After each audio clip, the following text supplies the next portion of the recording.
What we have here are not just fragments of ancient text, but pieces of a puzzle that redefines our understanding of the origins of Judeo-Christian thought. The Dead Sea Scrolls are a window into a world that has disappeared, but whose ideas continue to shape our civilization.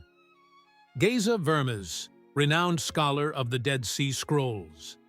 Imagine walking along the arid slopes near the Dead Sea in 1947, when your sheep disappears into a hidden cave. As you enter to rescue it, you come face to face with ceramic jars containing scrolls of parchment more than 2,000 years old. This was the fate of Muhammad ed-Dib, a young Bedouin shepherd who, unknowingly, had just made one of the most important archaeological discoveries of the 20th century. The Dead Sea Scrolls represent an unprecedented literary treasure. More than 900 manuscripts found in 11 different caves along the northwest coast of the Dead Sea. In the region of Qumran, texts written primarily in Hebrew, Aramaic, and Greek, dated between the 3rd century before Christ and the 1st century after Christ, a crucial period that witnessed the birth of Christianity and the transformation of Judaism after the destruction of the Second Temple. Today, we will dive into the depths of these enigmatic texts to reveal what few know. These scrolls contain versions of biblical texts that predate those we know today, religious practices that have disappeared from official history, and possible connections to figures such as John the Baptist and even Jesus of Nazareth. By the end of this video, you will have a completely new understanding of the origins of the texts that formed the foundations of Western civilization. The history of the scrolls begins with their accidental discovery, but quickly transforms into a saga of academic intrigue, political disputes, and surprising revelations. After the initial discovery, antiquities dealers and archaeologists began a frantic race to find more manuscripts in the caves of the region. The Palestinian Archaeological Museum, then under Jordanian administration, and the French Biblical and Archaeological School of Jerusalem led the official excavations. What makes these manuscripts so extraordinary is not just their impressive antiquity, but the historical context in which they were produced.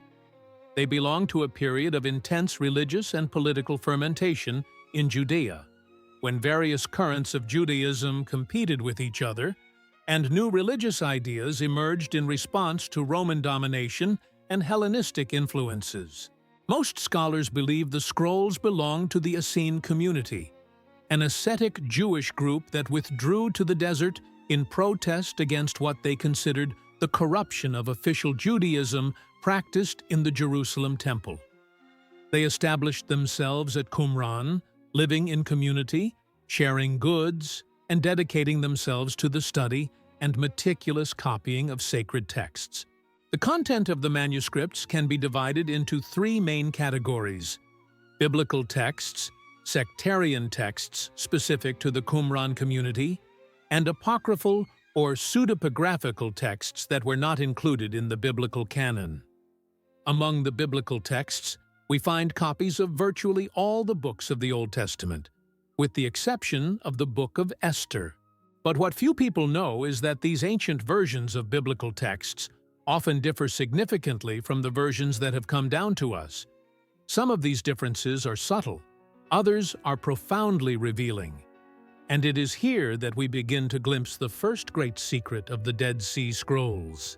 What disturbing revelations do these ancient texts hold about the scriptures we know today? And why do some of these discoveries remain little publicized, even after decades of study? The differences between the biblical texts found at Qumran and the versions we know today are far more significant than most people imagine. The Book of Jeremiah, for example, appears in a version about 15% shorter than the traditional Masoretic version, and with a completely different chapter organization. This suggests that the process of editing and compiling biblical texts continued for centuries after the Qumran period. Even more impressive is the Temple Scroll, one of the longest and best preserved manuscripts. More than 8 meters in length, This document presents an alternative version of the Torah, rewritten in the first person, as if God were speaking directly to the reader. The text includes detailed descriptions of how the Jerusalem temple should be built and administered, differing significantly from the instructions found in the traditional Pentateuch. The Isaiah scroll, another remarkably complete manuscript, contains the full text of the book of Isaiah and dates to approximately 150 years before Christ. Its importance is monumental, as it is 1,000 years older than any other complete copy of Isaiah we possessed before the discovery of the scrolls. Surprisingly, the text is remarkably similar to the later Masoretic version, suggesting an extraordinarily faithful textual transmission over a millennium. However, not all biblical texts found at Qumran demonstrate such consistency.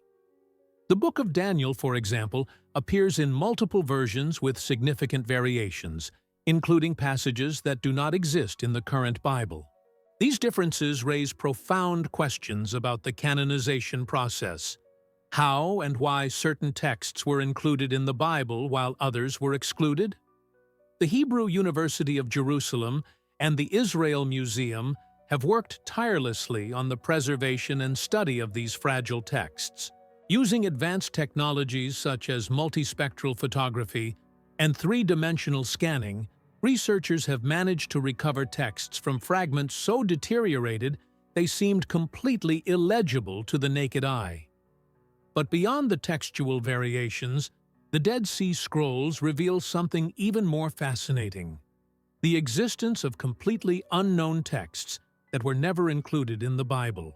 The Book of Giants, for example, expands the story of the Nephilim briefly mentioned in Genesis, describing in detail the life and actions of these hybrid beings, children of angels and humans. The Damascus document, another important sectarian text, describes the history of the Qumran community, its strict rules, and its unique interpretation of the scriptures.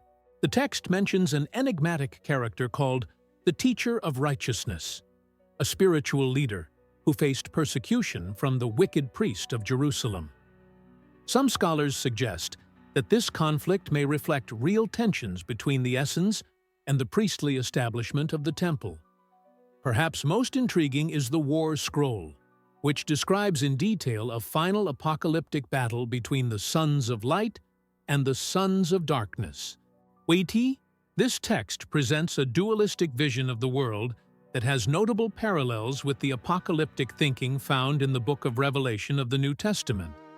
Could this be evidence of direct influence of the Essenes on early Christianity? The Qumran community practiced purification rituals through immersion in water, maintained sacred communal meals, and awaited the imminent coming of messianic figures. These practices have notable parallels with early Christian rituals such as baptism and the Eucharist. Some scholars, like John Allegro of the Manchester Museum, have gone so far as to suggest that Christianity might have developed directly from a branch of the Qumran community. This theory remains controversial, but what is undeniable is that the Dead Sea Scrolls offer a unique glimpse into the fervent religious environment from which Christianity emerged. They demonstrate that many of the ideas we consider distinctly Christian were already circulating in Second Temple Judaism. But if these texts are so important for understanding the origins of Rabbinic Judaism and early Christianity, why was their study so restricted for decades?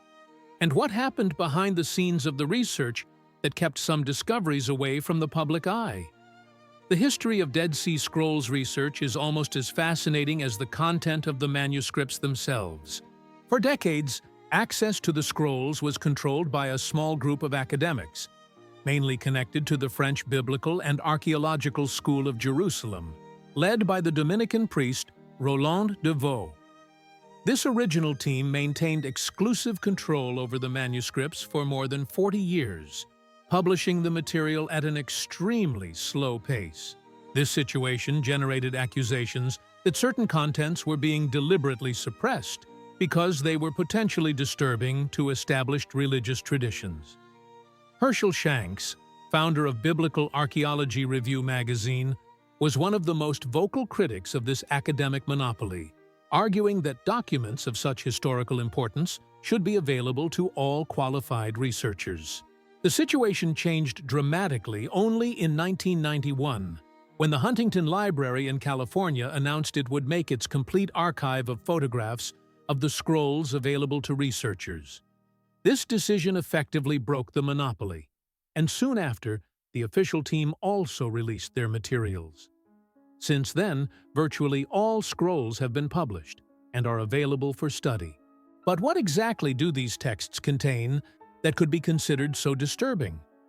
One of the most controversial aspects is the evidence that Second Temple period Judaism was far more diverse and fragmented than is generally recognized. The scrolls reveal not just the Essenes, but indications of multiple currents of Jewish thought, some of which completely disappeared from official history after the destruction of the Temple in 70 after Christ. The Melchizedek scroll, for example, presents a surprising interpretation of this enigmatic figure briefly mentioned in Genesis.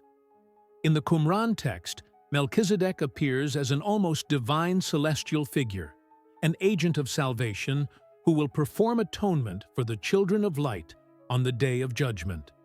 This view has notable parallels with the description of Jesus in the Epistle to the Hebrews of the New Testament, which also establishes a connection between Jesus and Melchizedek.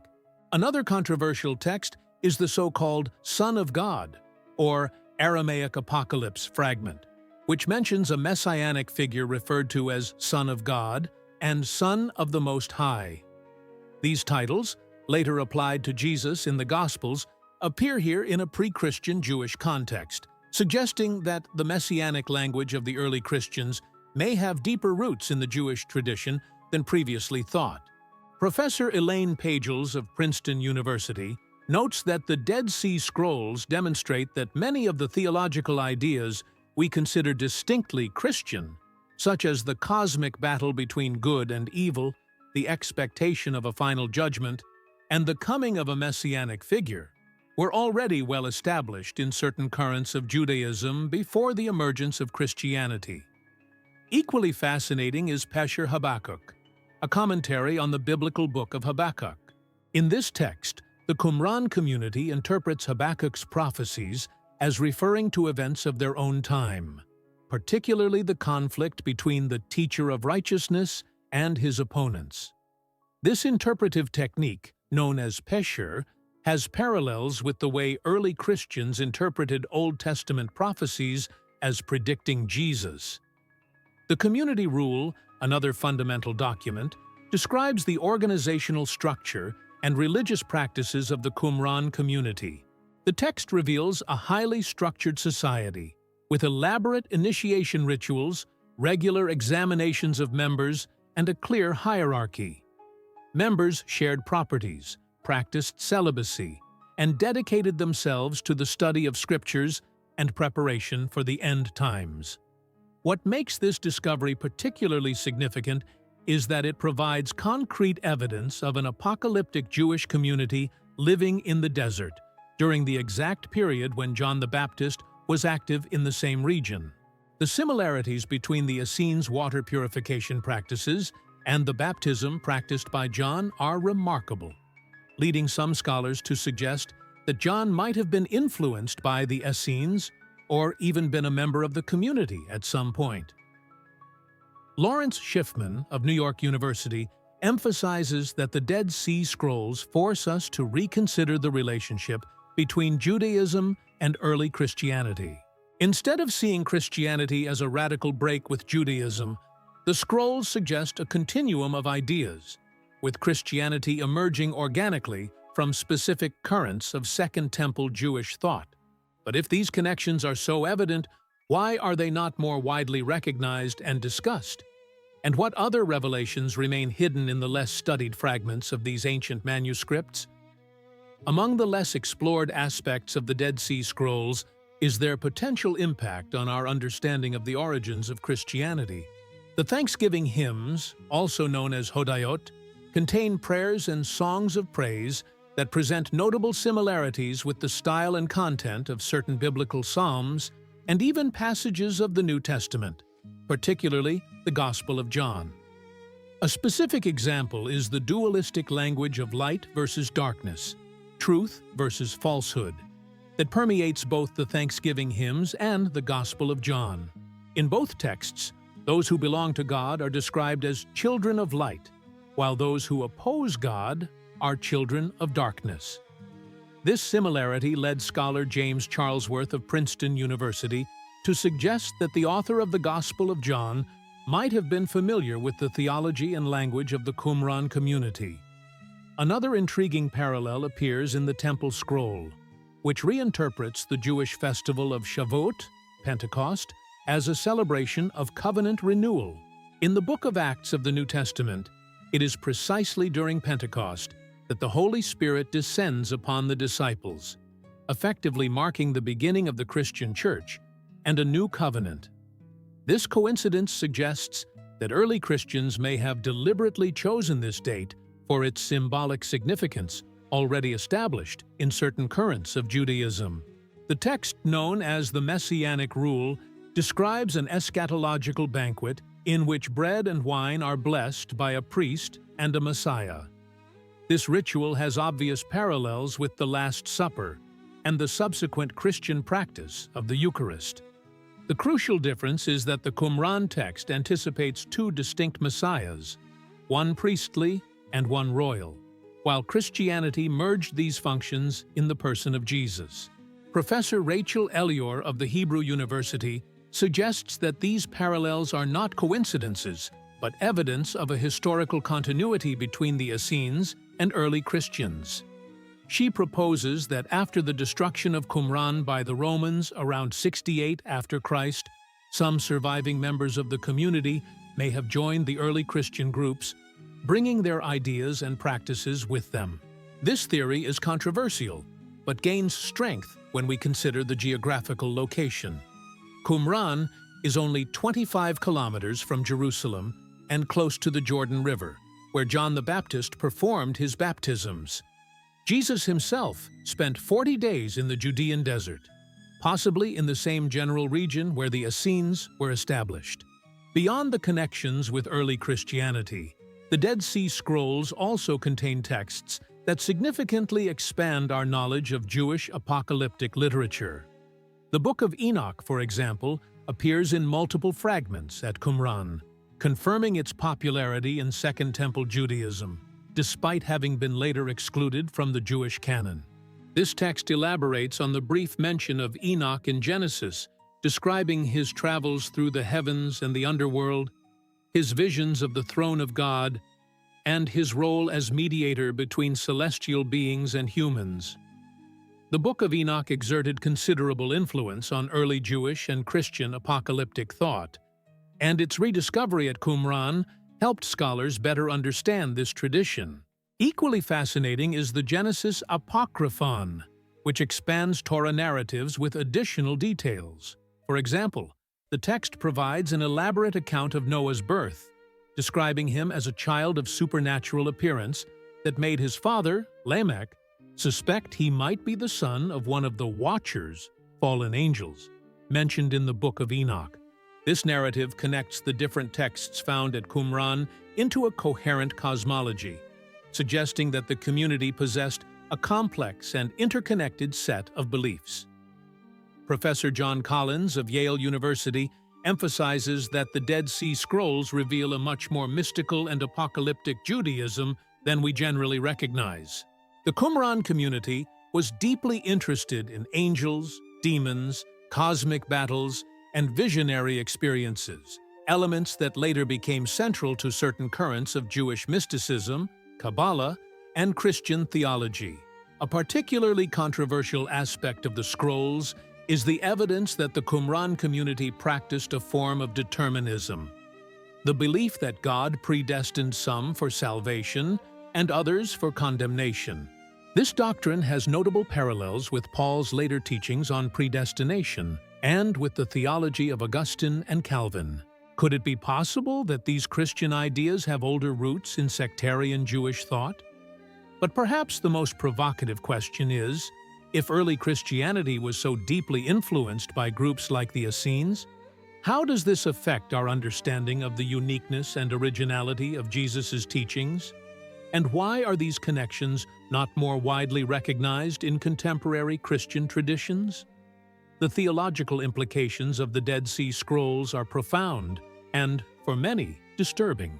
They challenge the notion that Christianity represented a complete break with Judaism, or that its central concepts were entirely new and revolutionary. Instead, the scrolls suggest that many of the ideas we consider distinctly Christian were already developing within certain currents of Second Temple Judaism.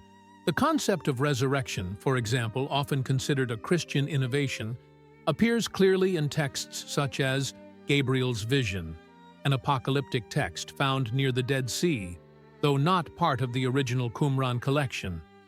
This text, written on stone and dated to the 1st century before Christ, mentions a prince of princes who will resurrect after 3 days.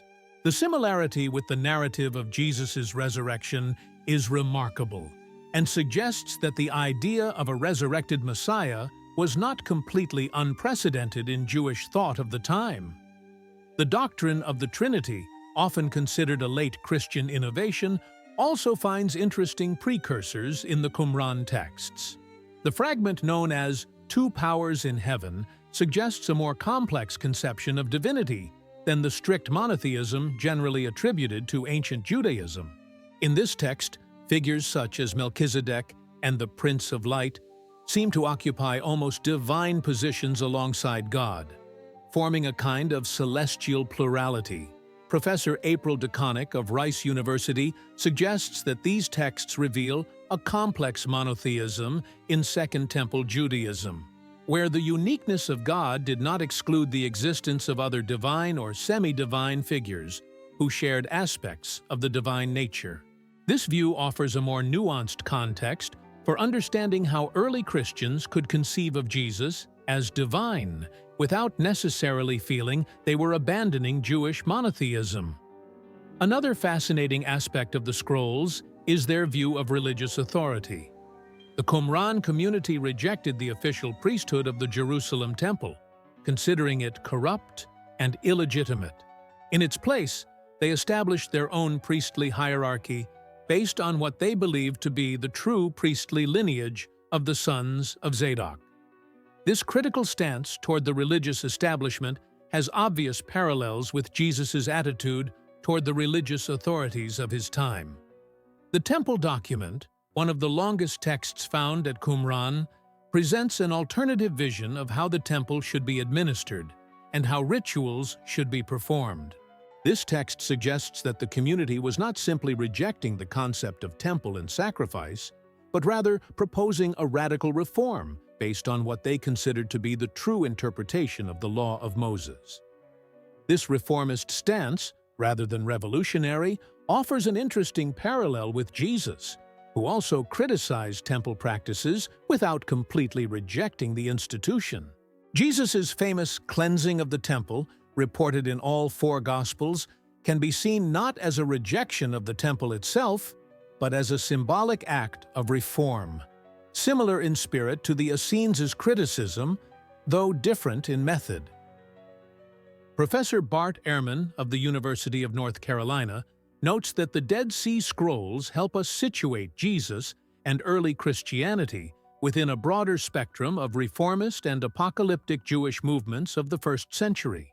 Instead of seeing Jesus as a completely unique figure or Christianity as a radical break with Judaism, the scrolls allow us to see significant continuities with contemporary Jewish traditions. This perspective does not necessarily diminish the uniqueness of Jesus or the importance of Christianity, but invites us to a more nuanced and historically informed understanding of how new religious traditions emerge and develop from existing contexts. One of the most intriguing aspects of the scrolls is their expectation of multiple messianic figures. Texts such as the Community Rule and the Damascus document explicitly mention 2 distinct messiahs, one priestly, from the lineage of Aaron, and one royal from the lineage of David.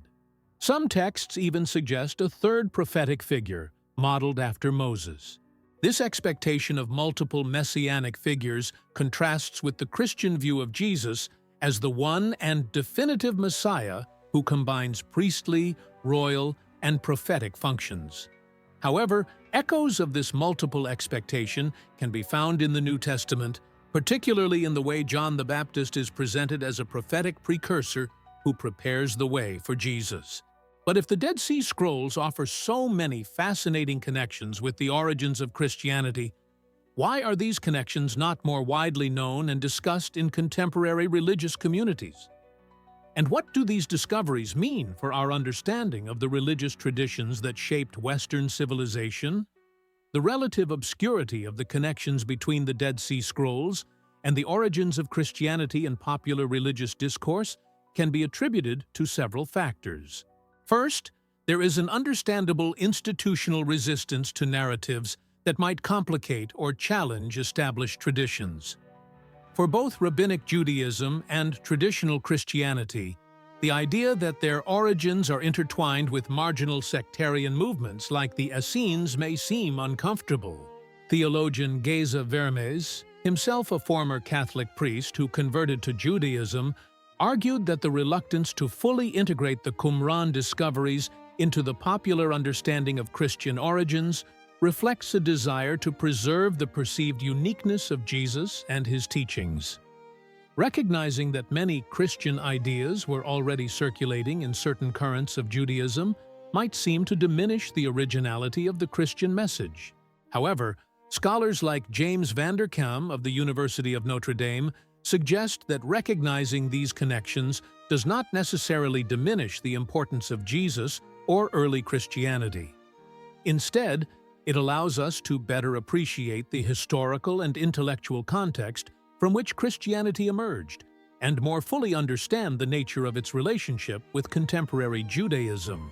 A second factor is the technical complexity of the scrolls themselves. Many are fragmented, written in ancient languages, and require specialized knowledge for interpretation. This creates a barrier between academic research and popular understanding, allowing simplified or outdated interpretations to persist in public discourse. Dr. Jody Magnus of the University of North Carolina, an archaeologist specializing in Qumran, observes that even among academics, the full integration of the Dead Sea Scrolls discoveries into our understanding of Christian origins is still ongoing. The field is relatively young, only 75 years since the initial discoveries, and new interpretations continue to emerge as scholars apply innovative methodologies to the texts. A particularly promising development is the use of advanced technologies to recover texts from previously illegible fragments. In 2017, researchers from the Israel Institute of Technology announced they had used multispectral imaging and digital analysis to decipher a fragment that contained references to a unique festival calendar different from both the Jerusalem temple calendar and the calendar later adopted by Rabbinic Judaism. This alternative calendar, based on a solar system of 364 days, exactly 52 weeks, appears in texts such as the Book of Jubilees and was apparently followed by the Qumran community. Interestingly, this same calendar seems to be reflected in certain aspects of the Passion chronology in the Gospels, particularly in the Gospel of John, which places the Last Supper on a different day than the Synoptic Gospels. Professor Matthew Black of the University of St. East Andrews suggested that these chronological discrepancies in the Gospels could reflect tensions between different calendrical traditions in first-century Judaism, with some groups following the temple calendar and others following alternative calendars like the one used at Qumran. This perspective offers a new way to understand certain apparent inconsistencies in the Gospel accounts. Beyond illuminating the origins of Christianity, the Dead Sea Scrolls have also transformed our understanding of the development of Rabbinic Judaism. Texts such as the halakhic document, Miksat Ma'aseh HaTorah, reveal that many of the legal disputes between Jesus and the Pharisees as reported in the Gospels, reflected real debates within first-century Judaism.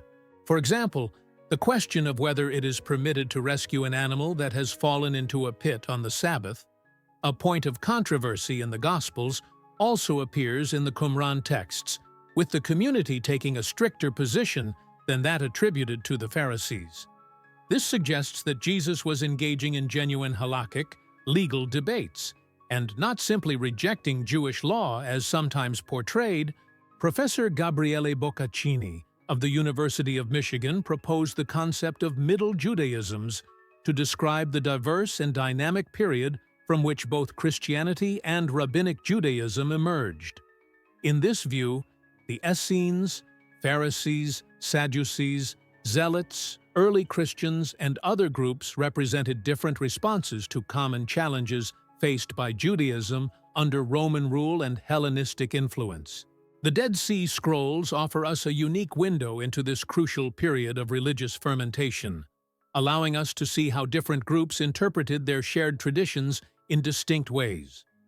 This perspective invites us to rethink simplistic narratives of Judaism versus Christianity, and recognize the complexity and fluidity of religious boundaries in the ancient world. Perhaps the most profound lesson of the Dead Sea Scrolls is that sacred texts and religious traditions are not static entities, but living organisms that evolve and transform in response to historical circumstances. The Qumran community was engaged in a creative process of reinterpreting their sacred traditions to address the crises of their time, exactly as the early Christians and the founders of Rabbinic Judaism would do in subsequent generations. Rabbi Jonathan Sacks, former chief rabbi of the United Kingdom, observed that the Dead Sea Scrolls remind us that the great monotheistic religions did not fall from heaven fully formed, but emerged through a complex historical process of interpretation, debate, and development. Recognizing this fact does not diminish their importance or authority, but helps us understand them more fully as expressions of the human search for meaning and transcendence. As new technologies continue to reveal more secrets from the remaining fragments, and as scholars continue to reinterpret already known texts in light of new methods and perspectives, our understanding of the Dead Sea Scrolls and their significance for contemporary religious traditions will continue to evolve. What began with a young Bedouin shepherd chasing a lost sheep into a remote cave has transformed into one of the most significant discoveries in modern religious history, a discovery that continues to challenge, enrich, and transform our understanding of the traditions that shaped Western civilization. Like the Essenes themselves, who carefully preserved their sacred texts in ceramic jars for future generations, we too are guardians of a cultural and spiritual legacy. The Dead Sea Scrolls invite us to consider how we interpret and transmit that legacy in our own time of rapid change and challenges. What other archaeological discoveries await to transform our understanding of the past? And how can we integrate what we have already learned from the Dead Sea Scrolls into a richer and more nuanced dialogue between religious traditions that share common roots, but have followed different paths? These are questions that will continue to inspire scholars, theologians, and spiritual seekers in the decades to come.